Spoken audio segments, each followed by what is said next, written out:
Hi, good morning to all of you.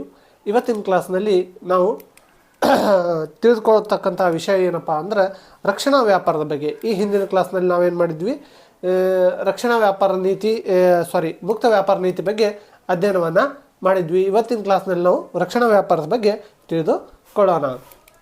Right. ಹಾಗಾದರೆ ರಕ್ಷಣಾ ವ್ಯಾಪಾರ ಅಂದ್ರೇನು? ರಕ್ಷಣಾ ವ್ಯಾಪಾರ ಅಂದರೆ ಸ್ವದೇಶಿ ಕೈಗಾರಿಕೆಗಳನ್ನು ರಕ್ಷಿಸುವ ಮತ್ತು ಇತರೆ ಉದ್ದೇಶಗಳಿಂದ ವಿದೇಶಿ ವ್ಯಾಪಾರದ ಮೇಲೆ ನಿರ್ಬಂಧಗಳನ್ನು ವಿಧಿಸುವ ಪದ್ಧತಿಗೆ ರಕ್ಷಣಾ ವ್ಯಾಪಾರ ಪದ್ಧತಿ ಅಂತೇಳಿ ಕರಿತೀವಿ, ಅಥವಾ ರಕ್ಷಣಾ ವ್ಯಾಪಾರ ಅಂಥೇಳಿ ಕರಿತೀವಿ. ಅಂದರೆ ಈ ರಕ್ಷಣಾ ವ್ಯಾಪಾರದ ಮುಖ್ಯ ಉದ್ದೇಶ ಏನಾಗಿರ್ತೈತಿ, ನಮ್ಮ ಕೈಗಾರಿಕೆಯನ್ನು ಅಂದರೆ ನಮ್ಮ ಸ್ವದೇಶಿ ಕೈಗಾರಿಕೆಯನ್ನು ರಕ್ಷಿಸುವುದು ಇದರ ಮುಖ್ಯ ಉದ್ದೇಶ ಆಗಿರ್ತೈತಿ.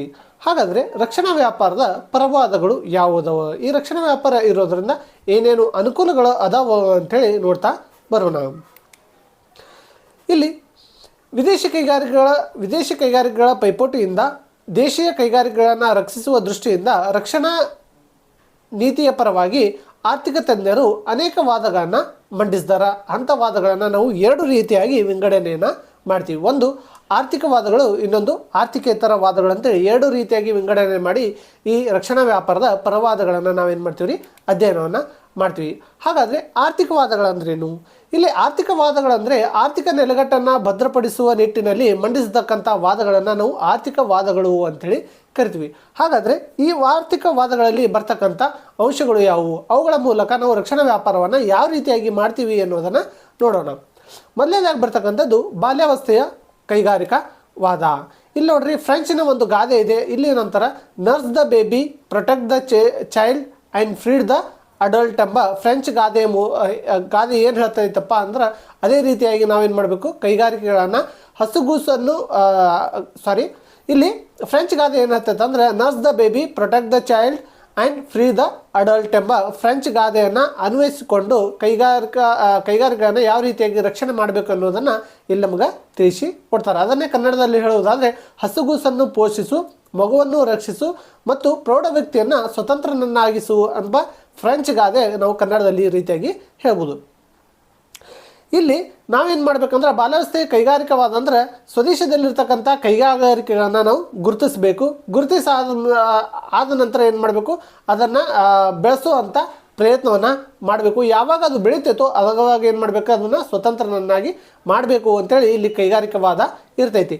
ಇಲ್ಲಿ ರಕ್ಷಣಾ ವ್ಯಾಪಾರದ ಮುಖ್ಯ ಉದ್ದೇಶವೂ ಏನಾಗಿರ್ತೈತಿ, ಕೈಗಾರಿಕೆಗಳ ರಕ್ಷಣೆ. ಯಾವ ಕೈಗಾರಿಕೆ ಈಗ ತಾನೇ ಸ್ಥಾಪನೆ ಆಗಿರ್ತೋ ಅವುಗಳನ್ನು ಹಸುಗೂಸಿನ ಥರ ಏನು ಮಾಡಬೇಕು, ನಾವು ಪೋಷಣೆಯನ್ನು ಮಾಡಬೇಕು. ಅವುಗಳನ್ನು ಬೆಳೆಸುವ ದೃಷ್ಟಿಯನ್ನು ನಾವು ಗಮನ ಹರಿಸಬೇಕಾಗಿರ್ತೈತಿ. ಅದು ಬೆಳೀತಾ ಇದ್ದಂಗೆ ಅದನ್ನು ರಕ್ಷಿಸುವ ಅಂದರೆ ಬೆಂಬಲ ಬೆಲೆ ಕೊಡೋದಾಗಿರ್ಬೋದು, ಸಹಾಯಧನಗಳನ್ನು ಕೊಡೋದಾಗಿರ್ಬೋದು, ಅಥವಾ ಸಬ್ಸಿಡಿಗಳನ್ನು ಕೊಡೋದ್ರ ಮೂಲಕ ಅದನ್ನು ಏನು ಮಾಡಬೇಕು, ಬೆಳೆಸಬೇಕು. ಒಂದು ಟೈಮ್ ಅದು ಕೈಗಾರಿಕೆ ಏನಾದರೂ ಬೆಳೀತಂದ್ರೆ ಮುಂದೆ ಏನಾಗ್ತೈತಿ, ಸ್ವತಂತ್ರವಾಗಿ ತಾನೇ ಬೆಳ್ಕೊತಾ ಹೋಗ್ತೈತಿ. ಆ ಕಾರಣಕ್ಕಾಗಿ ಇಲ್ಲಿ ರಕ್ಷಣಾ ವ್ಯಾಪಾರ ಇತ್ತಂದ್ರೆ ಇಲ್ಲಿ ಕೈಗಾರಿಕೆಗಳ ಏನಾಗ್ತೈತಿ, ರಕ್ಷಣೆಯನ್ನು ಸಿಗ್ತೈತಿ. ಯಾವಾಗ ರಕ್ಷಣಾ ವ್ಯಾಪಾರ ಇರ್ತೈತೋ ಆವಾಗ ವಿದೇಶಿ ಕೈಗಾರಿಕೆಗಳು ಏನಾಗಲ್ಲ, ಇಲ್ಲಿ ಬಂದು ಸ್ಥಾಪನೆಯೂ ಆಗಲ್ಲ ಮತ್ತು ನಮ್ಮ ಸ್ವದೇಶಿ ಕೈಗಾರಿಕೆಗಳನ್ನು ರಕ್ಷಣೆ ಮಾಡ್ಕೊಳ್ಬೋದು. ವಿದೇಶಗಳಿಂದ ನಾವೇನು ಮಾಡಲ್ಲ, ಅವಾಗ ಸರಕನ್ನು ಆಮದು ಮಾಡ್ಕೊಳ್ಳೋದನ್ನು ನಿರ್ಬಂಧವನ್ನು ಹೇರಿರ್ತೀವಿ. ಆಗ ಸ್ವದೇಶಿ ಕೈಗಾರಿಕೆಗಳು ಏನಾಕವ್ರಿ, ಅಭಿವೃದ್ಧಿಯನ್ನು ಹೊಂದ್ತವೆ.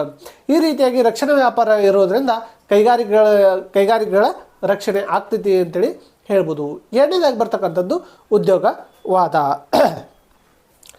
ಇಲ್ಲಿ ದೇಶೀಯ ಕೈಗಾರಿಕೆಗಳಿಗೆ ರಕ್ಷಣೆ ಒದಗಿಸುವುದರಿಂದ ನಾವೇನು ಮಾಡ್ತೀವಿ ರೀ, ಅಲ್ಲಿ ಉದ್ಯೋಗದ ವಾತಾವರಣವನ್ನು ನಿರ್ಮಿಸಿ ಕೊಡ್ತೀವಿ. ಸ್ವದೇಶಿ ಕೈಗಾರಿಕೆ ರಕ್ಷಣೆ ಇತ್ತಂದ್ರೆ ಆಟೋಮೆಟಿಕ್ಲಿ ಉತ್ಪಾದನೆಗಾಗಿ ಏನು ಮಾಡ್ತೀವಿ, ನಾವು ಉದ್ಯೋಗಗಳನ್ನು ತುಂಬಿಕೊಳ್ತೀವಿ. ಉದ್ಯೋಗಗಳನ್ನು ತುಂಬಿಕೊಳ್ಳೋದ್ರ ಮೂಲಕ ಅಲ್ಲಿ ಏನಾಕೈತಿ, ಉದ್ಯೋಗವನ್ನು ಏನಾಕೈತಿ, ಸೃಷ್ಟಿ ಆಕೈತಿ. ಈ ರೀತಿಯಾಗಿ ರಕ್ಷಣಾ ವ್ಯಾಪಾರದಿಂದಲೂ ಸಹಿತ ಉದ್ಯೋಗದ ವಾದ ಏನಾಕೈತಿ, ಬೆಳೀತಾ ಹೋಗ್ತೈತಿ. ಅಷ್ಟೇ ಅಲ್ಲದೆ ಆಮದು ಸಹಿತ ಏನಾಕೈತಿ, ಇಲ್ಲಿ ನಿಯಂತ್ರಣಕ್ಕೆ ಬರ್ತದೆ ಅಂತೇಳಿ ಹೇಳ್ಬೋದು. ನೆಕ್ಸ್ಟ್ ಬರ್ತಕ್ಕಂಥದ್ದು ಉದ್ಯಮಗಳ ವೈವಿಧ್ಯತೆಯ ವಾದ. ಇಲ್ಲಿ ಉದ್ಯಮಗಳ ವೈವಿಧ್ಯತಾ ವಾದ ಅಂದರೆ ಇಲ್ಲಿ ಒಂದು ದೇಶ ಒಂದು ವಸ್ತುವಿನ ಉತ್ಪಾದನೆಗೆ ಮಾತ್ರ ಏನಾಗಿರ್ಬೋದು, ಸೀಮಿತ ಆಗಿರಬಾರ್ದು ಎಂಬುದರ ಉದ್ಯೋಗ ವೈವಿಧ್ಯತಾ ವಾದ ನಮ್ಗೆ ತಿಳಿಸಿ ಕೊಡ್ತೈತಿ. ಒಂದು ವೇಳೆ ಏನಾದರೂ ನಾವು ಒಂದೇ ಸರಕಿನ ಉತ್ಪಾದನೆ ಮೇಲೆ ಅವಲಂಬನೆ ಆದ್ವಿ ಅಂದ್ರೆ ಏನಾಕೈತ್ರಿ, ಬೇರೆ ಸರಕುಗಳ ಉತ್ಪಾದನೆಗಾಗಿ ಬೇರೆ ದೇಶಗಳನ್ನು ನಾವೇನು ಅವಲಂಬನೆ ಆಗಬೇಕಾಗತ್ತೆ. ಆ ಕಾರಣಕ್ಕಾಗಿ ಇಲ್ಲಿ ರಕ್ಷಣಾ ವ್ಯಾಪಾರ ಇರೋದರಿಂದ ನಮಗೆ ಬೇಕಾದಂಥ ಸರಕುಗಳನ್ನು ನಾವು ಸ್ವದೇಶೀಯವಾಗಿ ಏನು ಮಾಡ್ಬೋದು, ಉತ್ಪಾದನೆಯನ್ನು ಮಾಡ್ಕೋಬೋದು. ಆ ರೀತಿಯಾಗಿ ಇಲ್ಲಿ ಉದ್ಯಮಗಳ ವೈವಿಧ್ಯತಾವಾದದ ಮೂಲಕ ವ್ಯಾಪಾರದ ರಕ್ಷಣಾ ವ್ಯಾಪಾರ ನೀತಿಯನ್ನು ನಾವೇನು ಮಾಡ್ತೀವಿ ರೀ ಅನುಸರಿಸ್ತೀವಿ ಅಂತೇಳಿ ಹೇಳ್ಬೋದು. ನೆಕ್ಸ್ಟ್ ಬರ್ತಕ್ಕಂಥದ್ದು ಪಾವತಿ ಶುಲ್ಕಿನ ವಾದ. ಯಾವಾಗ ನಾವು ರಕ್ಷಣಾ ವ್ಯಾಪಾರ ನೀತಿಯನ್ನು ಅನುಸರಿಸ್ತೀವೋ ಆವಾಗ ಆಟೋಮೆಟಿಕ್ಲಿ ಪಾವತಿ ಶುಲ್ಕನೂ ಏನಾಕೈತೆ ರೀ ಇಲ್ಲಿ ಸಮತೋಲನ ಕಾಯ್ದುಕೊಳ್ಬೋದು. ಯಾಕಂದ್ರೆ ರಕ್ಷಣಾ ವ್ಯಾಪಾರ ಇರೋದ್ರಿಂದ ನಾವೇನು ಮಾಡ್ತೀವಿ, ಇಲ್ಲಿ ಆಮದು ಆಗ್ತಕ್ಕಂಥ ಸರಕುಗಳ ಮೇಲೆ ಸುಂಕಗಳು ಕೋಟಾಗಳು ಹೇರೋದ್ರ ಮೂಲಕ ಏನಾಕೈತಿ, ಅದರಿಂದ ಏನಾಕೈತಿ ನಮ್ಗೆ ಆದಾಯವನ್ನು ಬರ್ತೈತಿ. ಈ ಆದಾಯದಿಂದ ಏನು ಮಾಡ್ತೀವಿ ನಾವು ಪಾವತಿ ಶುಲ್ಕಿನ ಒಂದು ಸಮತೋಲನೆಯನ್ನು ಸಹಿತ ಏನು ಮಾಡ್ಬೋದು ನಾವು ಇಲ್ಲಿ ಕಾಯ್ದುಕೊಳ್ಳಬಹುದು ಅಂತೇಳಿ ಹೇಳ್ಬೋದು. ನೆಕ್ಸ್ಟ್ ಬರ್ತಕ್ಕಂಥ ಆರ್ಥಿಕ ವಾದಗಳಲ್ಲಿ ಬರ್ತಕ್ಕಂಥ ವ್ಯಾಪಾರ ರಕ್ಷಣಾ ಪರವಾದಗಳಲ್ಲಿ ಪ್ರತಿಕಾರದ ವಾದ. ಇಲ್ಲಿ ಪ್ರತಿಕಾರದ ವಾದ ಅಂದರೆ ರಕ್ಷಣಾ ವ್ಯಾಪಾರ ನೀತಿ ಇರೋದರಿಂದ ಯಾವುದಾದ್ರೂ ಒಂದು ರಾಷ್ಟ್ರ ನಮ್ಮ ಮೇಲೆ ಸುಂಕಗಳು ಆಮದುಗಳು ಹೇರ್ತಂದ್ರೆ ಆವಾಗ ನಾವು ಪ್ರತಿಕಾರವಾಗಿಯೂ ಸಹಿತ ಏನು ಮಾಡ್ಬೋದು, ನಾವು ಸುಂಕಗಳನ್ನು ಮತ್ತೆ ರಿವರ್ಸ್ ಆಗಿ ಆ ದೇಶದ ಮೇಲೆ ಹೇರುವುದರ ಮೂಲಕ ಪ್ರತಿಕಾರವನ್ನು ತಗೊಳ್ಬೋದು. ಅಥವಾ ನಮ್ಮ ಸರಕುಗಳ ಮೇಲೆ ಇರ್ತಕ್ಕಂಥ ಸುಂಕ ಏನು ಹೇರ್ತಾರೋ ಅದನ್ನು ಅವರ ಸರಕುಗಳ ಮೇಲೆ ಹೇರೋದ್ರ ಮೂಲಕ ಆ ಸುಂಕವನ್ನು ಮತ್ತೆ ನಾವೇನು ಮಾಡ್ಕೋಬೋದು, ರೀಯಾಗಿ ಕಲೆಕ್ಟ್ ಮಾಡ್ಕೋಬೋದು. ಈ ರೀತಿಯಾಗಿ ಪ್ರತಿಕಾರದ ವಾದಲು ಸಹಿತ ಈ ರಕ್ಷಣಾ ವ್ಯಾಪಾರದಿಂದ ನಮ್ಗೆ ಕಂಡು ಬರ್ತೈತಿ. ನೆಕ್ಸ್ಟ್ ಬರ್ತಕ್ಕಂಥದ್ದು ವ್ಯಾಪಾರ ಕರಾರುವಾದ.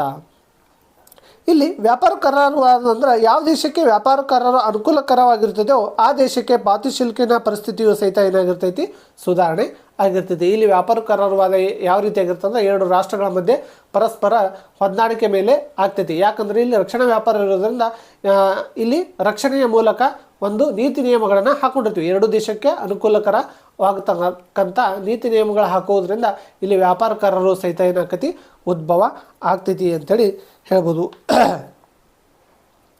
ನೆಕ್ಸ್ಟ್ ಬರ್ತಕ್ಕಂಥದ್ದು ಆದಾಯದ ವಾದ. ಇಲ್ಲಿ ಆದಾಯದ ವಾದ ಅಂದರೆ ಸ್ವದೇಶಿ ಕೈಗಾರಿಕೆಗಳಿಗೆ ಏನಾಕೈತಿ, ರಕ್ಷಣೆಯನ್ನು ಸಿಗ್ತೈತಿ. ಅದೇ ರೀತಿಯಾಗಿ ಆಮದುಗಳ ಮೇಲೆ ಸುಂಕವನ್ನು ಹೇಳ್ತೀವಿ. ಸ್ವದೇಶಿ ಕೈಗಾರಿಕೆಗಳ ರಕ್ಷಣೆ ಸಿಕ್ತಂದ್ರೆ ಆಟೋಮೆಟಿಕ್ಲಿ ಸ್ವದೇಶೀಯವಾಗಿ ಏನು ಮಾಡ್ತೀವಿ ನಾವು ಸರಕುಗಳ ಉತ್ಪಾದನೆ ಮಾಡೋದ್ರ ಮೂಲಕ ನಮ್ಮ ಆದಾಯವನ್ನು ಹೆಚ್ಚಿಗೆ ಮಾಡ್ಕೋತೀವಿ.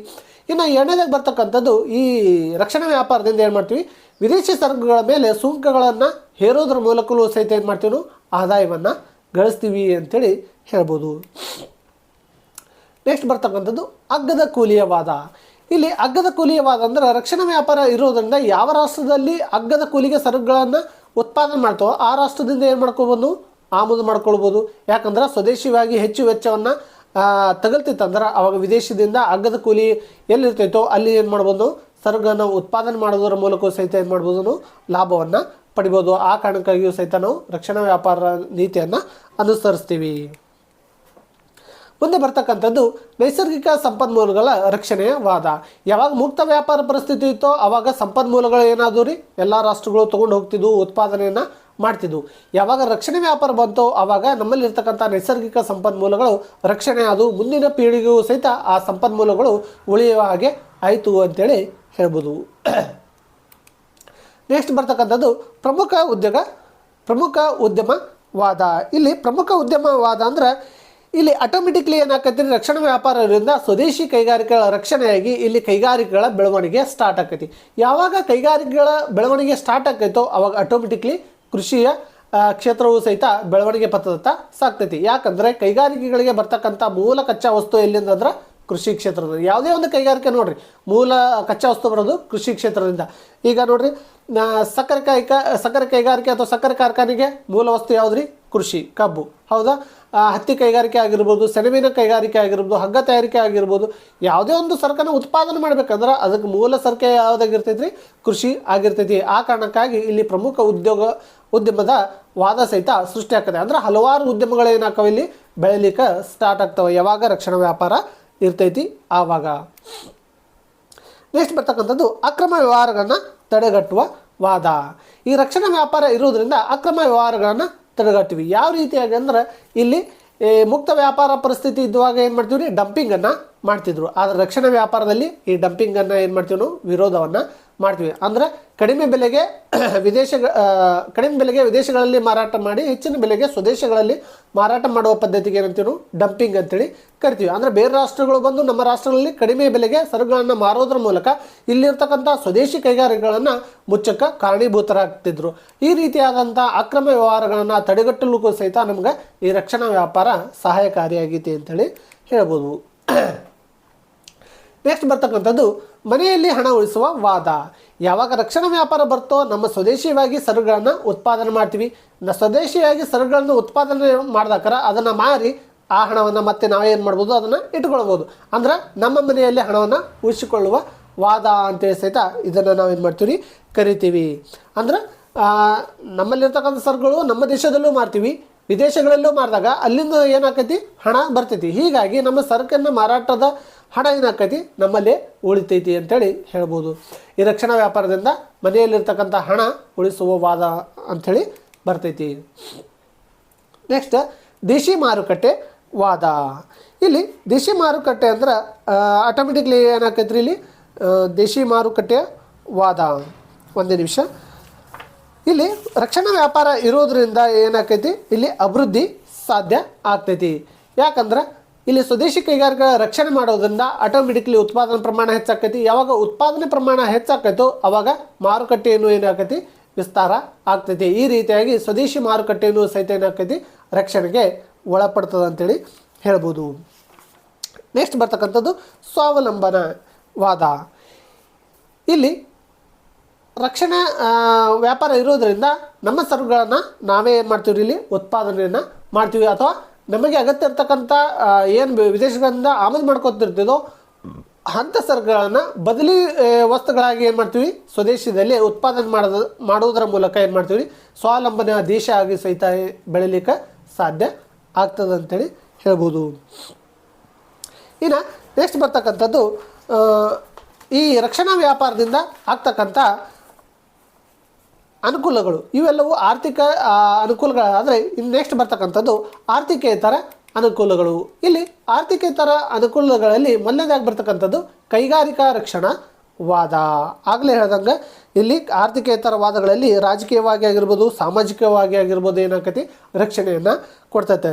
ಇಲ್ಲಿ ಕೈಗಾರಿಕಾ ವಾದದಲ್ಲಿ ಆಡಮ್ ಸ್ಮಿತ್ ಏನು ಹೇಳ್ತಾನ್ರಿ, ಸಂಪತ್ತಿಗಿಂತ ರಕ್ಷಣೆಯೇ ಮುಖ್ಯ ಆಗಿರ್ತೈತಿ. ಆ ಕಾರಣಕ್ಕಾಗಿ ಏನು ಮಾಡ್ಬೇಕ್ರಿ, ಈ ರಕ್ಷಣಾ ಕೈಗಾರಿಕೆಗಳು ಏನಿರ್ತಾವೆ, ಈ ಆರ್ಮಿಗೆ ಡಿಫೆನ್ಸ್ಗೆ ಸಂಬಂಧಪಟ್ಟಂಥ ಈ ರಕ್ಷಣಾ ಕೈಗಾರಿಕೆಗಳು ಏನಾಗಿರ್ಬೇಕ್ರಿ, ಗೌಪ್ಯತೆಯನ್ನು ಕಾಪಾಡ್ಕೊಳ್ಬೇಕಾಗುತ್ತೆ. ಏನಾದರೂ ಮುಕ್ತ ವ್ಯಾಪಾರ ಇತ್ತಂದ್ರೆ ಆವಾಗ ಇಂಥವು ಎಲ್ಲವೂ ಏನಾಕವ್ರಿ, ರಕ್ಷಣಾ ಕೈಗಾರಿಕೆಗಳ ಮುಕ್ತವಾಗಿರುವುದರಿಂದ ಏನಾಕತಿ, ಎಲ್ಲ ಏನಂತೀವಿ ರಕ್ಷಣಾ ಕೈಗಾರಿಕೆಗಳು ಎಲ್ಲೆಲ್ಲಿ ಸ್ಥಾಪನೆ ಆಗಿದ್ದಾವೆ ಮತ್ತು ಅವುಗಳ ಎಲ್ಲೆಲ್ಲಿ ಸಾಗಾಟ ಮಾಡ್ತೀವಿ ಎಂಬುದ ವಿಷಯ ಏನಾಕೈತಿ, ಲೀಕ್ ಆಕೈತಿ. ಆ ಕಾರಣಕ್ಕಾಗಿ ರಕ್ಷಣಾ ವ್ಯಾಪಾರ ಇತ್ತಂದ್ರೆ ರಕ್ಷಣಾ ಕೈಗಾರಿಕೆಗಳು ಏನಾಕವ್ರಿ, ಸೇಫಾಗಿ ಇರ್ತಾವೆ.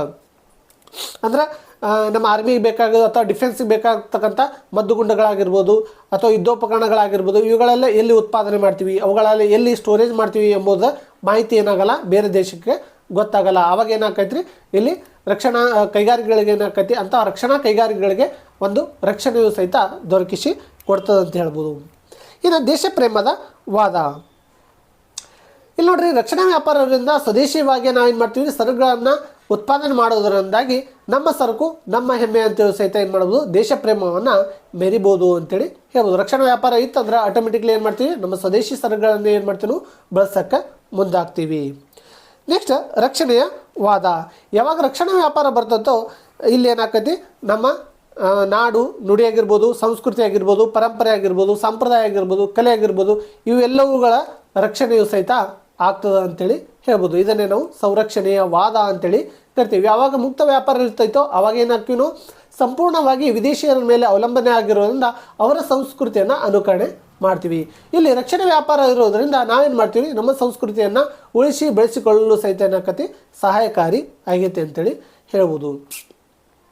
ಇನ್ನು ಕೊನೆಯದಾಗಿ ಬರ್ತಕ್ಕಂಥದ್ದು ಹಾನಿಕಾರಕ ವಸ್ತುಗಳ ನಿರ್ಬಂಧದ ವಾದ. ಯಾವಾಗ ಮುಕ್ತ ವ್ಯಾಪಾರ ಇತ್ತೋ ಆವಾಗ ಎಲ್ಲ ಹಾನಿಕಾರಕ ಸರಕುಗಳು ಸಹಿತ ಏನಾಗ್ತೀವಿ, ಮುಕ್ತವಾಗಿ ದೇಶದ ಒಳಗಡೆ ಬರ್ತಿತ್ತು. ಈಗ ರಕ್ಷಣಾ ವ್ಯಾಪಾರ ಇರೋದ್ರಿಂದ ಹಾನಿಕಾರಕ ವಸ್ತುಗಳನ್ನು ನಿರ್ಬಂಧ ಮಾಡುವ ಅಧಿಕಾರವನ್ನು ಹೊಂದಿರ್ತೀವಿ.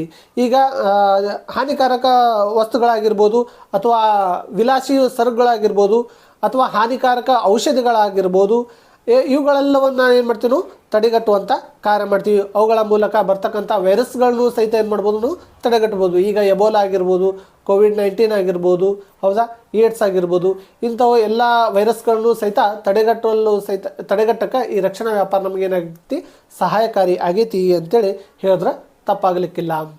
ಇಷ್ಟೆಲ್ಲವೂ ಏನಾಗ್ರಿ ರಕ್ಷಣಾ ವ್ಯಾಪಾರದ ಪರವಾದಗಳು ಅಂತೇಳಿ ಕರಿತೀವಿ. ಇಷ್ಟೆಲ್ಲ ಪರವಾದಗಳು ಒಳ್ಳೆಯ ಅಂಶಗಳು ಇದ್ದರೂ ಸಹಿತ ಈ ರಕ್ಷಣಾ ವ್ಯಾಪಾರವು ಸಹಿತ ಕೆಲವೊಂದು ವಿರೋಧವಾದಗಳನ್ನು ಹೊಂದೈತಿ. ಅಂಥ ವಿರೋಧವಾದಗಳು ಯಾವುವು ಅಥವಾ ಅನಾನುಕೂಲತೆಗಳು ಯಾವುವು ಅಂತ ನೋಡ್ತಾ ಹೋದರೆ ಮೊದಲನೇದಾಗಿ ಬರ್ತಕ್ಕಂಥದ್ದು ಸಂಪನ್ಮೂಲಗಳ ಅಸಮರ್ಪಕ ಬಳಕೆ. ಇಲ್ಲಿ ಏನಾಕೈತೆ ನೋಡ್ರಿ, ರಕ್ಷಣಾ ವ್ಯಾಪಾರ ಇರೋದ್ರಿಂದ ಸಂಪನ್ಮೂಲಗಳನ್ನ ಸಮರ್ಪಕವಾಗಿ ಬಳಸ್ಕೊಳ್ಳೋಕೆ ಆಗೋದಿಲ್ಲ. ಇದರಿಂದ ದೇಶದ ಸಂಪತ್ತಿನ ವೃದ್ಧಿ ಏನಾಕೈತಿ, ಕಡಿಮೆ ಆಗ್ತೈತಿ. ಯಾಕಂದ್ರೆ ಸಂಪನ್ಮೂಲ ಐತಿ, ಆದ್ರೆ ಅದನ್ನು ಬಳಸಿಕೊಳ್ಳುವಂಥ ತಂತ್ರಜ್ಞಾನ ನಮ್ಮಲ್ಲಿಲ್ಲ, ಕೌಶಲ್ಯತೆ ನಮ್ಮಲ್ಲಿಲ್ಲ. ಹೀಗಿರೋದ್ರಿಂದ ಏನಾದರೂ ರಕ್ಷಣಾ ವ್ಯಾಪಾರ ಇತ್ತಂದ್ರೆ ಆ ಸಂಪನ್ಮೂಲಗಳು ಅದೇ ರೀತಿಯಾಗಿ ಉಳಿದು ಬಿಡ್ತಾವೆ ಅಥವಾ ಅಸಮರ್ಪಕವಾಗಿ ಬಳಕೆಗೆ ಬರ್ತಾವೆ. ಅಂದರೆ ಅಸಮರ್ಪಕವಾಗಿ ಬಳಕೆಯಾಗದೆ ಏನಾಗಿರ್ತಾವೆ, ವೇಸ್ಟ್ ಆಗ್ತಾವ ಅಂತೇಳಿ ಹೇಳ್ಬೋದು. ಸಂಪನ್ಮೂಲಗಳನ್ನ ಸಮರ್ಪಕವಾಗಿ ಬಳಸ್ಕೊಳ್ಳೋಕೆ ಸಾಧ್ಯ ಆಗಲ್ಲ. ಇನ್ನು ಏಕಸ್ವಾಮ್ಯದ ಬೆಳವಣಿಗೆ. ಈ ರಕ್ಷಣಾ ವ್ಯಾಪಾರ ಇತ್ತಂದ್ರೆ ಮತ್ತೆ ಏನಾಗ್ತೈತಿ, ಏಕಸ್ವಾಮ್ಯದ ಬೆಳವಣಿಗೆ ಆಗ್ತೈತಿ. ನೋಡ್ರಿ, ಈ ರಕ್ಷಣಾ ವ್ಯಾಪಾರ ಇರೋದ್ರಿಂದ ಒಪೆಕ್ ಕಂಟ್ರಿಗಳು ಏನು ಮಾಡ್ತಾವ, ಆಯಿಲ್ ಪ್ರೊಡ್ಯೂಸರ್ನ ಮಾಡ್ತಾವೆ. ಅವುಗಳು ಒಪೆಕ್ ಕಂಟ್ರಿಗಳು ಏನು ಮಾಡಿದವ್ರಿ, ಏಕಸ್ವಾಮ್ಯವನ್ನು ಹೊಂದಿದಾವೆ. ಆ ರಾಷ್ಟ್ರಗಳಲ್ಲಿ ಮಾತ್ರ ಏನಾಕೈತಿ, ನಮಗೆ ಆಯಿಲನ್ನು ಸಿಗ್ತಾವ. ಅಥವಾ ಅದೇ ರಾಷ್ಟ್ರಗಳಿಂದ ಏನು ಮಾಡಬೇಕಾಗೈತಿ, ನಾವು ಪೆಟ್ರೋಲ್ಗಳನ್ನು ಆಮದು ಮಾಡ್ಕೋಬೇಕಾಗೈತಿ. ಈ ರೀತಿಯಾಗಿ ಏನಾದರೂ ರಕ್ಷಣಾ ವ್ಯಾಪಾರ ಇತ್ತಂದ್ರೆ ಏಕಸ್ವಾಮ್ಯದ ಬೆಳವಣಿಗೆ ಉಂಟಾಗ್ತೈತಿ ಅಂತೇಳಿ ಹೇಳ್ಬೋದು. ನೆಕ್ಸ್ಟ್ ಬರ್ತಕ್ಕಂಥದ್ದು ಅನುಭೋಗಿಗಳ ಹಿತಕ್ಕೆ ಏನಾಕೈತಿ, ಧಕ್ಕೆಯನ್ನು ಒಡ್ತೈತಿ. ಯಾಕಂದರೆ ಈ ರಕ್ಷಣಾ ವ್ಯಾಪಾರ ಇರೋದರಿಂದ ಅನುಭೋಗಿಗಳು ತಮಗೆ ಬೇಕಾದಂಥ ವಿದೇಶಿ ಸರಕುಗಳನ್ನು ತರಿಸಿಕೊಂಡು ಅನುಭೋಗಿಸೋಕೆ ಆಗಂಗಿಲ್ಲ. ಆ ಕಾರಣಕ್ಕಾಗಿ ಈ ರಕ್ಷಣಾ ವ್ಯಾಪಾರದ ಇನ್ನೊಂದು ಅನಾನುಕೂಲತೆ ಅಂದ್ರೆ ಅನುಭೋಗಿಗಳ ಹಿತಕ್ಕೆ ಏನಾಕೈತಿ, ಧಕ್ಕೆಯನ್ನು ಉಂಟಾಗ್ತದೆ ಅಂಥೇಳಿ ಹೇಳ್ಬೋದು. ನೆಕ್ಸ್ಟ್ ಬರ್ತಕ್ಕಂಥದ್ದು ಅದಕ್ಷ ಕೈಗಾರಿಕೆಗಳಿಗೆ ಉತ್ತೇಜನ. ಯಾಕಂದ್ರೆ ಈ ರಕ್ಷಣಾ ವ್ಯಾಪಾರದ ಮುಖ್ಯ ಉದ್ದೇಶ ಏನಾಗಿರ್ತೈತೆ ಅಂದ್ರೆ ಸ್ವದೇಶಿ ಕೈಗಾರಿಕೆಗಳೇ ರಕ್ಷಣೆ ಕೊಡುವುದು. ಇಲ್ಲಿ ರಕ್ಷಣೆ ಕೊಡೋಕೆ ಹೋಗಿ ಕೆಲವೊಂದು ಅದಕ್ಷ ಕೈಗಾರಿಕೆಗಳಿಗೂ ಸಹಿತ ಏನಾಕೈತಿ, ಉತ್ತೇಜನವನ್ನು ಸಿಗ್ತವೆ. ಅಂದ್ರೆ ನೋಡ್ರಿ, ಕೈಗಾರಿಕೆ ಸ್ಥಾಪನೆ ಮಾಡಿರ್ತಾವೆ, ಅವುಗಳ ರಕ್ಷಣೆ ಉದ್ದೇಶಕ್ಕಾಗಿ ಸರ್ಕಾರ ಅವುಗಳಿಗೆ ಸಹಾಯಧನ ಕೊಡುವುದಾಗಿರ್ಬೋದು, ಸಬ್ಸಿಡಿ ಕೊಡುವುದಾಗಿರ್ಬೋದು, ಅಥವಾ ಉತ್ಪಾದನೆಯ ವೆಚ್ಚದ ಒಂದು ಭಾಗವನ್ನು ಭರಿಸುವುದಾಗಿರ್ಬೋದು. ಈ ರೀತಿ ಮಾಡಿದಾಗ ಏನಾಗ್ತದೆ, ಆ ಕೈಗಾರಿಕೆಗಳು ಕೇವಲ ಅದರ ಸರ್ಕಾರದಿಂದ ಲಾಭವನ್ನು ಪಡೆಯುವ ಉದ್ದೇಶಕ್ಕಾಗಿ ಈ ಭ್ರಷ್ಟಾಚಾರ ರಾಜಕೀಯ ಮಾಡೋಕ್ಕೆ ಸ್ಟಾರ್ಟ್ ಮಾಡ್ತಾವೆ. ಈ ರೀತಿಯಾಗಿ ಅದಕ್ಷ ಕೈಗಾರಿಕೆಗಳಿಗೆ ಉತ್ತೇಜನವನ್ನು ಕೊಡೋಕೆ ಪರೋಕ್ಷವಾಗಿ ಈ ರಕ್ಷಣಾ ವ್ಯಾಪಾರ ಕಾರಣ ಆಗ್ತದೆ ಅಂತೇಳಿ ಸಹಿತ ನಾವು ಹೇಳ್ಬೋದು. ನೆಕ್ಸ್ಟ್ ಬರ್ತಕ್ಕಂಥದ್ದು ರಕ್ಷಣೆ ಅಕ್ರಮಗಳಿಗೆ ಉತ್ತೇಜನ. ಆಗಲೇ ಹೇಳ್ದಂಗೆ ಕೈಗಾರಿಕೆಗಳಿಗೆ ರಕ್ಷಣೆ ಸಿಕ್ತಂದ್ರೆ ಅಕ್ರಮಗಳಿಗೆ ಉತ್ತೇಜನವನ್ನು ಕೊಡ್ತೈತಿ. ಯಾಕಂದ್ರೆ ಭ್ರಷ್ಟಾಚಾರ ನಡಿತೈತಿ, ರಾಜಕೀಯ ಹಸ್ತಕ್ಷೇಪಗಳು ನಡೀತಾವೆ, ಲಂಚಗ ಉಳಿತನ ಸ್ಟಾರ್ಟ್ ಆಕೈತಿ. ಹೌದಾ, ಈ ರೀತಿಯಾಗಿ ರಕ್ಷಣೆ ದೊರೆಯೋದ್ರಿಂದ ಅಕ್ರಮಗಳಿಗೆ ಉತ್ತೇಜನವನ್ನು ಕೊಟ್ಟಂಗೆ ಆಗ್ತೈತಿ. ನೆಕ್ಸ್ಟ್ ಸಂಪತ್ತಿನ ಅಸಮಾನ ಹಂಚಿಕೆ. ಇಲ್ಲಿ ರಕ್ಷಣಾ ವ್ಯಾಪಾರ ಇರೋದ್ರಿಂದ ಸಂಪತ್ತನ್ನು ಸಮಾನವಾಗಿ ಹಂಚಿಕೆ ಮಾಡೋಕ್ಕೆ ಆಗಲ್ಲ. ಕೇವಲ ಉತ್ಪಾದಕರ ಕೈಯಲ್ಲೇ ಏನಾಗಿರ್ತಾವ್ರಿ, ಸಂಪತ್ತು ಉಳಿದು ಬಿಡ್ತಾವ ಅಂತೇಳಿ ಹೇಳ್ಬೋದು. ಈಗ ನೋಡ್ರಿ, ಈಗ ಪೆಟ್ರೋಲ್ ಏನಾಗೈತಿ, ಕೇವಲ ಒಪೆಕ್ ಕಂಟ್ರಿಗಳಲ್ಲೇ ಉಳಿದು ಬಿಟ್ಟೈತಿ ಆ ಸಂಪತ್ತು. ಅದೇ ಮುಕ್ತ ವ್ಯಾಪಾರ ಇತ್ತಂದರೆ ಎಲ್ಲ ರಾಷ್ಟ್ರಗಳು ಮುಕ್ತವಾಗಿ ಅದನ್ನು ಪಡಿಬೋದಾಗಿತ್ತು. ಇಲ್ಲಿ ರಕ್ಷಣಾ ವ್ಯಾಪಾರ ಇರೋದರಿಂದ ಇಲ್ಲಿ ಏಕಸ್ವಾಮ್ಯದ ಬೆಳವಣಿಗೆ ಆಗೋದ್ರ ಜೊತೆಗೆ ಸಂಪತ್ತಿನ ಅಸಮಾನ ಹಂಚಿಕೆಯು ಸಹಿತ ಈ ರಕ್ಷಣಾ ವ್ಯಾಪಾರದಿಂದ ಉಂಟಾಗ್ತದೆ ಅಂತೇಳಿ ಹೇಳ್ಬೋದು. ವಿದೇಶಿ ವ್ಯಾಪಾರದ ಕುಂಠಿತ. ಯಾವಾಗ ರಕ್ಷಣಾ ವ್ಯಾಪಾರ ಬರ್ತೈತೋ ಆವಾಗ ವಿದೇಶಿ ವ್ಯಾಪಾರನೂ ಏನಾಕೈತಿ, ಕುಂಠಿತ ಆಗ್ತೈತಿ. ಯಾಕಂದ್ರೆ ಆಮದು ಮತ್ತು ರಫ್ತುಗಳ ಮೇಲೆ ಹಲವಾರು ನಿರ್ಬಂಧಗಳ ಹೇರೋದ್ರ ಮೂಲಕ ಏನಾಕೈತಿ, ಅಲ್ಲಿ ವ್ಯಾಪಾರ ಕ್ಷೀಣಿಸ್ತಾ ಬರ್ತದೆ ಅಂಥೇಳಿ ಹೇಳ್ಬೋದು. ನೆಕ್ಸ್ಟ್ ಬರ್ತಕ್ಕಂಥದ್ದು ಅಂತಾರಾಷ್ಟ್ರೀಯ ವೈಷಮ್ಯ. ಈ ರಕ್ಷಣಾ ವ್ಯಾಪಾರ ಇರೋದರಿಂದ ಅಂತಾರಾಷ್ಟ್ರೀಯ ವೈಷಮ್ಯಗಳು ಬೆಳಿತವೆ. ಯಾಕಂದರೆ ಒಂದು ರಾಷ್ಟ್ರ ಮತ್ತೊಂದು ರಾಷ್ಟ್ರದ ಸರಕಿನ ಮೇಲೆ ಏನಾದರೂ ಸುಂಕಗಳು ಆಮದುಗಳು ಹೇರ್ತಂದ್ರೆ ಆ ರಾಷ್ಟ್ರನ ಏನು ಮಾಡ್ತೈತಿ, ಈ ರಾಷ್ಟ್ರದ ಸರಕುಗಳ ಆಮದು ಸರಕುಗಳ ಮೇಲೆ ಅಥವಾ ರಫ್ತು ಸರಕುಗಳ ಮೇಲೆ ಸುಂಕಗಳು ಕೋಟಾಗಳು ಹೇರಕ್ಕೆ ಸ್ಟಾರ್ಟ್ ಮಾಡ್ತಾವೆ. ಅಂದ್ರೆ ಹಮ್ಮುರಾಬಿ ಶಾಸನ ಹೇಳ್ತದಲ್ರಿ, ಮುಯಿಗೆ ಮುಯಿ ಅಂತೇಳಿ. ಆ ರೀತಿಯಾಗಿ ಇಲ್ಲಿ ಏನಾಕೈತಿ, ಅಂತಾರಾಷ್ಟ್ರೀಯ ವೈಷಮ್ಯಗಳನ್ನು ಬೆಳೀಲಿಕ್ಕೆ ಏನಾಕೈತಿ, ಸ್ಟಾರ್ಟ್ ಆಗ್ತದೆ ಅಂಥೇಳಿ ಹೇಳ್ಬೋದು. ಅಷ್ಟೇ ಅಲ್ಲದೆ ರಕ್ಷಣೆ ಶಾಶ್ವತವಾಗುವ ಅಪಾಯ ಐತಿ. ಇಲ್ಲಿ ಅಂತಾರಾಷ್ಟ್ರೀಯ ವ್ಯಾಪಾರದಲ್ಲಿ ರಕ್ಷಣಾ ವ್ಯಾಪಾರವನ್ನು ಕೈಗೊಂಡು ಅಂದ್ರೆ ಆಗ ಸ್ವದೇಶಿ ಕೈಗಾರಿಕೆಗಳೇ ರಕ್ಷಣೆ ಕೊಡೋ ಉದ್ದೇಶದಿಂದ ಈ ನೀತಿಯನ್ನು ನಾವು ಅನುಸರಿಸ್ತೀವಿ. ಆ ರಕ್ಷಣೆ ಏನಾಗ್ತೈತೆ ಅಂದ್ರೆ ಶಾಶ್ವತವಾಗುವ ಅಪಾಯ ಇರ್ತೈತಿ. ಯಾಕಂದರೆ ಈಗ ಒಂದು ಕೈಗಾರಿಕೆ ಸ್ಥಾಪನೆ ಆದಮೇಲೆ ಆ ಕೈಗಾರಿಕೆಗಳು ಬೆಳವಣಿಗೆ ಹೊಂದ್ತಾವೆ. ಆದರೆ ಆ ಕೈಗಾರಿಕೆಗಳಿಗೆ ನಾವೇನು ಮಾಡ್ತೀವಿ ರೀ, ಆ ಕೈಗಾರಿಕೆಗಳಿಗೆ ನಾವೇನು ಮಾಡ್ತೀವಿ ಅಂದ್ರೆ ಸಹಾಯಧನಗಳು ಕೊಡುವಾಗ ಏನಾಕೈತಿ ಆ ಕೈಗಾರಿಕೆಗಳು ತನ್ನ ಸ್ವಶಕ್ತಿಯಿಂದ ಉತ್ಪಾದನೆಗೆ ಮುಂದಾಗಲ್ಲ, ಕೇವಲ ಸರ್ಕಾರದ ಮೇಲೆ ಅವಲಂಬನೆ ಆಗ್ತೈತಿ. ಅವಲಂಬನೆ ಆಗಿ ಅದರಿಂದ ಏನು ಮಾಡ್ತಾ ಸಹಾಯಧನಗಳು ಪಡೆಯುವುದಾಗಿರ್ಬೋದು, ಉತ್ಪಾದನೆ ಒಂದು ವೆಚ್ಚವನ್ನು ಭರಿಸಿಕೊಳ್ಳುವುದಾಗಿರ್ಬೋದು, ಸಬ್ಸಿಡಿಗಳನ್ನು ಆಗಿರ್ಬೋದು. ಈ ರೀತಿಯಾಗಿ ರಕ್ಷಣೆ ಪಡಿತಾ ಆ ರಕ್ಷಣೆ ಶಾಶ್ವತವಾಗುವ ಅಪಾಯವೂ ಸಹಿತ ಹೊಂದದ ಅಂತೇಳಿ ಹೇಳ್ಬೋದು. ಇಷ್ಟೆಲ್ಲವೂ ರಕ್ಷಣಾ ವ್ಯಾಪಾರದ ವಿರೋಧವಾದಗಳು ಅಂತೇಳಿ ಹೇಳ್ಬೋದು. ರಕ್ಷಣಾ ವ್ಯಾಪಾರದ ವಿರೋಧವಾದಗಳು ಅಂತೇಳಿ ಹೇಳ್ಬೋದು. ಇಷ್ಟೆಲ್ಲ ವಿರೋಧವಾದಗಳು ಇದ್ರೂ ಸಹಿತ ನಮ್ಗೆ ರಕ್ಷಣಾ ವ್ಯಾಪಾರ ಬೇಕೇ ಅಂತೇಳಿ ಹೇಳ್ಬೋದು. ಯಾಕಂದ್ರೆ ಮುಖ್ಯವಾಗಿ ರಕ್ಷಣಾ ವ್ಯಾಪಾರ ಇತ್ತಂದ್ರೆ ಮಾತ್ರ ಏನಾಕೈತ್ರಿ, ಒಂದು ರಾಷ್ಟ್ರ ಸದೃಢವಾಗಿ ಅಭಿವೃದ್ಧಿಯನ್ನು ಹೊಂದ್ಬೋದು. ಯಾಕಂದರೆ ಬೇರೆ ರಾಷ್ಟ್ರಗಳು ಅಕ್ರಮವಾಗಿ ಯಾವುದೇ ಸರ್ಕಾರನ ನಮ್ಮ ರಾಷ್ಟ್ರಗಳಿಗೆ ಪೂರೈಕೆ ಮಾಡೋಕ್ಕೆ ಆಗೋದಿಲ್ಲ. ಆ ಕಾರಣಕ್ಕಾಗಿ ರಕ್ಷಣಾ ವ್ಯಾಪಾರ ಇರಬೇಕು ಅಂಥೇಳಿ ಹೇಳ್ತೀವಿ. ಹಾಗಾದರೆ ಈ ರಕ್ಷಣಾ ವ್ಯಾಪಾರವನ್ನು ರಕ್ಷಣಾ ವ್ಯಾಪಾರದ ವಿಧಾನಗಳು ಯಾವುವು ಅಂಥೇಳಿ ನೋಡ್ತಾ ಹೋಗೋಣ. ಅಂದರೆ ಯಾವ ರೀತಿಯ ರಕ್ಷಣಾ ಕ್ರಮಗಳನ್ನು ಕೈಗೊಳ್ತೀವಿ ಅಂಥೇಳಿ. ಇಲ್ಲಿ ರಕ್ಷಣೆಯ ವಿಧಾನಗಳು. ದೇಶವೊಂದು ರಕ್ಷಣಾ ವ್ಯಾಪಾರ ನೀತಿಯನ್ನು ಅನುಸರಿಸಲು ನಿರ್ಧರಿಸಿದಾಗ ಇದು ಅನೇಕ ವಿಧಾನಗಳಿಂದ ದೇಶೀಯ ಕೈಗಾರಿಕೆಗಳಿಗೆ ರಕ್ಷಣೆಯನ್ನು ಒದಗಿಸುವುದು. ಅಂದರೆ ಸ್ವದೇಶಿ ಕೈಗಾರಿಕೆಗಳ ರಕ್ಷಣೆಯನ್ನು ಒದಗಿಸುವ ಉದ್ದೇಶದಿಂದ ಅನೇಕ ಕ್ರಮಗಳನ್ನು ಕೈಗೊಳ್ಳುತ್ತದೆ. ಇದರ ಮುಖ್ಯ ಉದ್ದೇಶ ವಿದೇಶಿ ಸರಕುಗಳ ಪೈಪೋಟಿಯಿಂದ ಸ್ವದೇಶಿ ಉದ್ಯಮಗಳನ್ನು ರಕ್ಷಿಸುವುದು ಇದರ ಮುಖ್ಯ ಉದ್ದೇಶ ಆಗಿರ್ತೈತಿ. ಹಾಗಾದರೆ ಈ ರಕ್ಷಣೆಯ ವಿಧಾನಗಳು ಯಾವುವು ಅಂತೇಳಿ ನೋಡ್ತಾ ಹೋಗೋಣ. ಮೊದಲನೇದಾಗಿ ಬರ್ತಕ್ಕಂಥದ್ದು ರಕ್ಷಣೆ ವಿಧಾನಗಳಲ್ಲಿ ಸುಂಕವನ್ನು ಹೇರುವುದರ ಮೂಲಕ ರಕ್ಷಣೆಯನ್ನು ಪಡಿಬೋದು. ಕೋಟಾಗಳಾಗಿರ್ಬೋದು, ವಿನಿಮಯ ನಿಯಂತ್ರಣ ಆಗಿರ್ಬೋದು, ಸರ್ಕಾರಿ ವ್ಯಾಪಾರ ಆಗಿರ್ಬೋದು, ಡಂಪಿಂಗ್ ಆಗಿರ್ಬೋದು, ಸಹಾಯಧನ ಆಗಿರ್ಬೋದು, ಸರಕುಗಳ ಒಡಂಬಡಿಕೆ ಆಗಿರ್ಬೋದು, ಅಥವಾ ಆಮದು ನಿಯಂತ್ರಣ ಆಗಿರ್ಬೋದು, ಆಮದು ಪರವಾನಿಗೆ ಆಗಿರ್ಬೋದು. ಈ ಎಲ್ಲ ವಿಧಾನಗಳ ಮೂಲಕ ರಕ್ಷಣಾ ವ್ಯಾಪಾರವನ್ನು ನಾವು ಕೈಗೊಳ್ತಾ ಇದ್ದೀವಿ. ಹಾಗಾದರೆ ಒಂದೊಂದು ವಿಧಾನದ ಬಗ್ಗೆ ಈಗ ನಾವೇನು ಮಾಡೋಣ ತಿಳಿದುಕೊಳ್ಳೋಣ. ಮೊದಲನೇದಾಗಿ ಬರ್ತಕ್ಕಂಥದ್ದು ಸುಂಕಗಳು, ಟ್ಯಾರಿಫ್ ಅಂತೇಳಿ ಕರಿತೀವಿ. ಸುಂಕಗಳಂದರೆ ಏನು? ಸುಂಕ ಎಂದರೆ ಆಮದು ಮತ್ತು ರಫ್ತು ಸರಕುಗಳ ಮೇಲೆ ವಿಧಿಸ್ತಕ್ಕಂಥ ತೆರಿಗೆಯನ್ನು ನಾವೇನಂತೀವಿ ಸುಂಕಗಳು ಅಂತೇಳಿ ಕರಿತೀವಿ. ಈ ಸುಂಕಗಳ ಮೂಲಕ ಸಾಮಾನ್ಯವಾಗಿ ಸುಂಕಗಳ ಹೇರೋದ್ರಿಂದ ವಿದೇಶಿ ಸರಕುಗಳಿಗೆ ಬೇಡಿಕೆ ಏನಾಕತ್ರಿ ಆಟೋಮೆಟಿಕ್ಲಿ ಕಡಿಮೆ ಆಗ್ತೈತಿ. ಯಾಕಂದ್ರೆ ನಾವು ಏನು ರಫ್ತು ಮಾಡ್ತೀವೋ, ಏನು ಸರಕುಗಳ ಆಮದು ಮಾಡ್ಕೊತೀವೋ ಆ ಸರಕುಗಳ ಮೇಲೆ ನಾವು ಸುಂಕಗಳು ಹೇರಿರ್ಬೋದು, ಅಥವಾ ನಾವು ರಫ್ತು ಮಾಡ್ತಕ್ಕಂಥ ಸರಕುಗಳ ಮೇಲೆ ಸುಂಕಗಳು ಹೇರೋದ್ರಿಂದ ವಿದೇಶಿ ಸರಕುಗಳಿಗಿರ್ತಕ್ಕಂಥ ಬೇಡಿಕೆ ಏನಾಕತಿ ಕಡಿಮೆ ಆಗ್ತೈತಿ. ಯಾವಾಗ ನಾವು ಸುಂಕವನ್ನು ಹೇರ್ತೇವೆ, ವಿದೇಶದಿಂದ ಆಮದು ಮಾಡ್ಕೊಳ್ತಕ್ಕಂಥ ಸರಕುಗಳ ಮೇಲೆ ಏನಾದರೂ ನಾವು ಸುಂಕ ಹೇರಿದ್ವು ಅಂದ್ರೆ ಅವುಗಳ ಬೆಲೆ ಏನಾಕೋ ಮತ್ತಿಷ್ಟು ಹೆಚ್ಚಿಗೆ ಹಾಕೋ. ಆವಾಗ ಬೆಲೆಗಳು ಹೆಚ್ಚಿಗಾದ್ರೆ ಅದರ ಬೇಡಿಕೆ ಏನಾಕತಿ ಕಡಿಮೆ ಆಗೋದ್ರಿಂದ ಇಲ್ಲಿ ವಿದೇಶಿ ಸರಕುಗಳಿಗಿರ್ತಕ್ಕಂಥ ಬೇಡಿಕೆ ಏನಾಕತಿ ಕಡಿಮೆ ಆಗ್ತೈತಿ. ನೆಕ್ಸ್ಟ್ ಬರ್ತಕ್ಕಂಥದ್ದು ಸರ್ಕಾರದ ಬೊಕ್ಕಸಕ್ಕೆ ಸಾಕಷ್ಟು ಆದಾಯ ಕೂಡ ಹರಿದು ಬರ್ತೈತಿ. ಸುಂಕಗಳ ಹೇರ್ತೀವಿ, ಏನು ಆಮದು ಮಾಡ್ಕೋತೀವೋ ಆ ಸರಕುಗಳ ಮೇಲೆ, ವಿದೇಶಿ ಸರಕುಗಳ ಮೇಲೆ ಸುಂಕಗಳನ್ನು ಹೇರೋದ್ರ ಮೂಲಕ ಆ ಸುಂಕ ಏನಾಕೈತಿ ನಮ್ಮ ರಾಷ್ಟ್ರಕ್ಕೆ ಬರ್ತೈತಿ. ಅಂದ್ರೆ ಆದಾಯದ ರೂಪದಲ್ಲಿ ಆ ಸುಂಕ ಏನಾಕೈತಿ ನಮಗೆ ಹರಿದು ಬರ್ತೈತಿ. ನೆಕ್ಸ್ಟ್ ಆಮದು ಸರಕುಗಳ ನಿಯಂತ್ರಣಗಳಿಂದಾಗಿ ಏನಾಕೈತಿ ನಮ್ಗೆ, ಆಮದು ಸರಕುಗಳ ನಿಯಂತ್ರಣಗಳಿಂದಾಗಿ ಪಾವತಿ ಶುಲ್ಕಿನ ಪರಿಸ್ಥಿತಿಯು ಸಹಿತ ಸುಧಾರಿಸಬಹುದು. ಯಾಕಂದ್ರೆ ಆಮದು ಪ್ರಮಾಣ ಏನಾಕತಿ ಕಡಿಮೆ ಆಕತಿ, ರಫ್ತಿನ ಪ್ರಮಾಣ ಹೆಚ್ಚಾಗೋದ್ರ ಮೂಲಕ ಆಟೋಮೆಟಿಕ್ಲಿ ಈ ಪಾವತಿ ಶುಲ್ಕಿನ ಪರಿಸ್ಥಿತಿಯು ಸಹಿತ ಏನಾಕತಿ ಸುಧಾರಣೆ ಆಗ್ತದೆ ಅಂತೇಳಿ ಹೇಳ್ಬೋದು. ಈ ರೀತಿಯಾಗಿ ಸುಂಕದ ಮೂಲಕವೂ ಸಹಿತ ನಾವು ರಕ್ಷಣಾ ವ್ಯಾಪಾರ ನೀತಿಯನ್ನು ಅನುಸರಿಸ್ತೀವಿ. ಇನ್ನು ಎರಡನೇದಾಗಿ ಬರ್ತಕ್ಕಂಥದ್ದು ಕೋಟಾಗಳು. ಇಲ್ಲಿ ಕೋಟಾಗಳು ಎಂದರೆ ಒಂದು ಗೊತ್ತಾದ ಕಾಲದಲ್ಲಿ ಎಷ್ಟು ಪ್ರಮಾಣದ ಸರಕುಗಳನ್ನು ಆಮದು ಮಾಡಿಕೊಳ್ಳಬಹುದು ಎಂಬುದನ್ನು ನಿರ್ಧರಿಸುವುದಕ್ಕೆ ಕೋಟಾಗಳು ಅಂತೇಳಿ ಕರಿತೀವಿ. ಕೋಟಾಗಳು ಅಂದರೆ ಏನಲ್ರಿ, ಒಂದು ನಿರ್ದಿಷ್ಟ ಸಮಯದಲ್ಲಿ ನಿರ್ದಿಷ್ಟ ಪ್ರಮಾಣದ ಸರಕುಗಳು ಮಾತ್ರ ಏನಾಗಬೇಕು ಆಮದು ಆಗಬೇಕು. ಈಗ ಉದಾಹರಣೆಗೆ ಒಂದು ವರ್ಷದ ಅವಧಿಯಲ್ಲಿ ಒಪೆಕ್ ಕಂಟ್ರಿಗಳಿಂದ 500 ಟ್ಯಾಂಕರ್ಗಳಷ್ಟು ಮಾತ್ರ ಏನು ಮಾಡ್ಕೋಬೇಕು ನಾವು ಆಮದು ಮಾಡ್ಕೋಬೇಕು. ಉದಾಹರಣೆ ರೀ, ಎಷ್ಟು ಅನ್ನೋದು ನನಗೆ ಗೊತ್ತಿಲ್ಲ.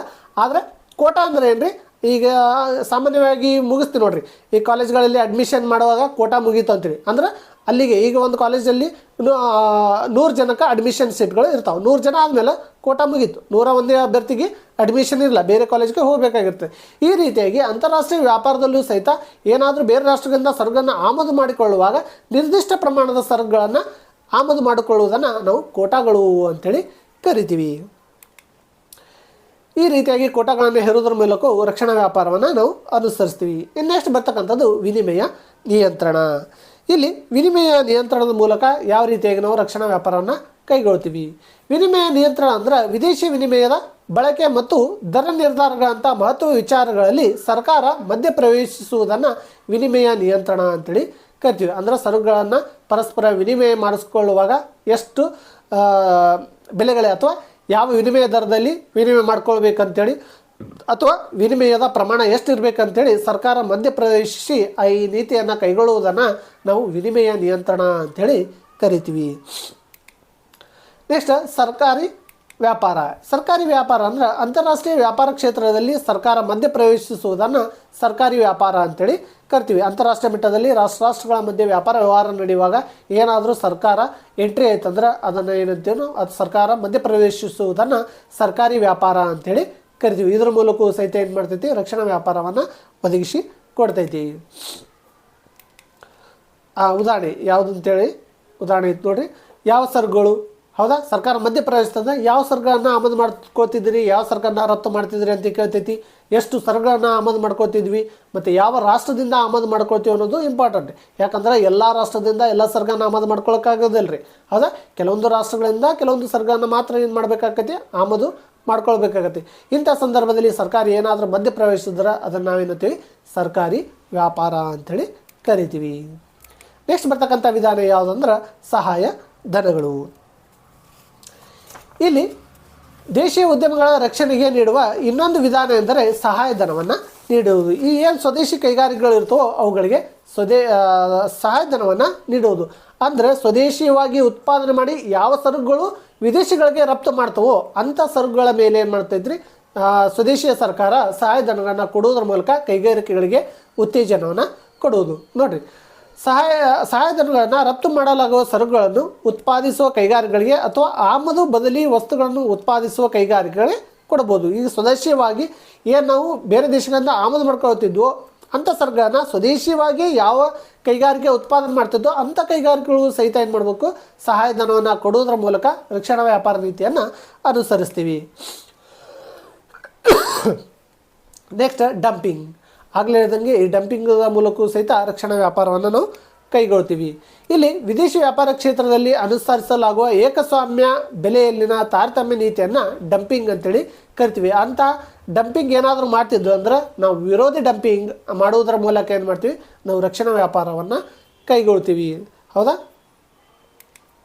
ನೆಕ್ಸ್ಟ್ ಬರ್ತಕ್ಕಂಥದ್ದು ಅಂತಾರಾಷ್ಟ್ರೀಯ ಸರಕುಗಳ ಒಪ್ಪಂದ. ಇಲ್ಲಿ ಅಂತಾರಾಷ್ಟ್ರೀಯ ಸರಕುಗಳ ಒಪ್ಪಂದ ಅಂದ್ರೆ ಪರಸ್ಪರ ರಾಷ್ಟ್ರಗಳ ಮಧ್ಯೆ ಏನಕ್ಕಂದ್ರೆ ಒಪ್ಪಂದವನ್ನು ಮಾಡ್ಕೊಳ್ತೀವಿ. ಯಾವ ರೀತಿಯಾಗಿ ಅಂದ್ರೆ ಕೆಲವು ಸಾಮಗ್ರಿಗಳು ಮತ್ತು ಕೃಷಿ ಉತ್ಪನ್ನಗಳ ಉತ್ಪಾದನೆ ಹಾಗೂ ವ್ಯಾಪಾರಕ್ಕೆ ಸಂಬಂಧಿಸಿದಂತೆ ಸರ್ಕಾರಗಳು ಮಾಡಿಕೊಳ್ಳುವ ಪರಸ್ಪರ ಒಪ್ಪಂದಗಳನ್ನು ಅಂತಾರಾಷ್ಟ್ರೀಯ ಸರಕುಗಳ ಒಪ್ಪಂದಗಳು ಅಂತೇಳಿ ಕರಿತೀವಿ. ಕೆಲವೊಂದು ಸಾಮಗ್ರಿಗಳಿರ್ತಾವೆ ಮತ್ತು ಕೃಷಿ ಉತ್ಪನ್ನ ಸಾಮಗ್ರಿಗಳಾಗಿರ್ಬೋದು ರಾಷ್ಟ್ರಗಳ ಮಧ್ಯೆ ಅಥವಾ ಏನಂತೀವಿ ಒಳ್ಳೆ ಬಾಂಧವ್ಯ ಹೊಂದಿರತಕ್ಕಂಥ ರಾಷ್ಟ್ರಗಳ ಮಧ್ಯೆ ಏನು ಮಾಡ್ತೀವಿ ಒಪ್ಪಂದಗಳ ಮೂಲಕ ಆ ಸರಕುಗಳನ್ನು ಆಮದು ರಫ್ತನ್ನು ಮಾಡ್ಕೊಳ್ತೀವಿ. ಅಂಥ ಒಪ್ಪಂದಗಳಿಗೆ ನಾವು ಅಂತಾರಾಷ್ಟ್ರೀಯ ಸರಕುಗಳ ಒಪ್ಪಂದಗಳು ಅಂಥೇಳಿ ಕರಿತೀವಿ. ಇದರ ಮೂಲಕವೂ ಸಹಿತ ಅಂತಾರಾಷ್ಟ್ರೀಯ ವ್ಯಾಪಾರದಲ್ಲಿ ನಾವು ರಕ್ಷಣಾ ವ್ಯಾಪಾರವನ್ನು ಅನುಸರಿಸ್ಬೋದು.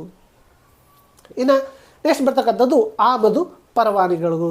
ನಾವು ಯಾವುದಾದ್ರೂ ಸರಕನ್ನು ಸ್ವದೇಶಿಯಾಗೇ ನಾವು ಬೇರೆ ದೇಶಗಳಿಂದ ಸರಕನ್ನು ಆಮದು ಮಾಡ್ಕೊಳ್ಬೇಕಂದ್ರೆ ನಾವೇನು ಮಾಡಿರ್ಬೇಕು ರೀ ಆಮದು ಪರವಾನಗಿಯನ್ನು ಸರ್ಕಾರದಿಂದ ನಾವು ಪಡೆಯಬೇಕು. ಇದರಿಂದಲೂ ಸಹಿತ ನಾವು ರಕ್ಷಣಾ ವ್ಯಾಪಾರ ನೀತಿಯನ್ನು ಅನುಸರಿಸ್ತೀವಿ.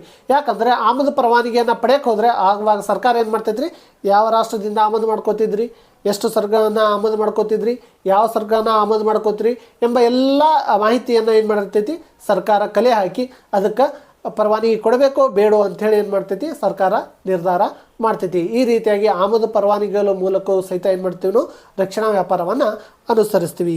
ಇನ್ನು ಕೊನೆಯದಾಗಿ ಬರ್ತಕ್ಕಂಥದ್ದು ಆಮದು ನಿರ್ಬಂಧಗಳು.